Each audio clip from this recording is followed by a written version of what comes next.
এই নারায়ণগঞ্জ আমাদের সকলের, আমরা এই নারায়ণগঞ্জকে বদলিয়ে দিব, নারায়ণগঞ্জের মানুষের ভাগ্যে উন্নয়ন ঘটাবো। আমি নারায়ণগঞ্জ সিটি কর্পোরেশনের 2026-27 অর্থবছর 1060,99,75,112 টাকার বাজেট ঘোষণা করছি।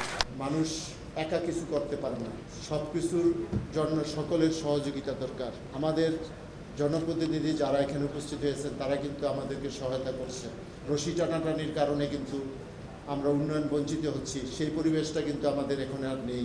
যেই পরিবেশে আমরা বর্তমানে রয়েছি, আমি আমার পক্ষ থেকে এবং সকল জনপ্রতিনিধিদের পক্ষ থেকে, প্রশাসকদের পক্ষ থেকে আমাদের সর্বোচ্চ চেষ্টা থাকবে আমাদের মধ্যে ঐক্য প্রতিষ্ঠা ধরে রাখা এবং জনগণের জন্য কাজ করা, এই নারায়ণগঞ্জের জন্য কাজ করা। এই নারায়ণগঞ্জ আমাদের সকলের, আমরা এই নারায়ণগঞ্জকে বদলিয়ে দিব, নারায়ণগঞ্জের মানুষের ভাগ্যে উন্নয়ন ঘটাবো। আমরা এই নারায়ণগঞ্জকে একটি সুখী সমৃদ্ধশালী, ব্যবসা সমৃদ্ধ, শিক্ষা সংস্কৃতি সমৃদ্ধ একটি নারায়ণগঞ্জ হিসাবে গড়ে তুলব।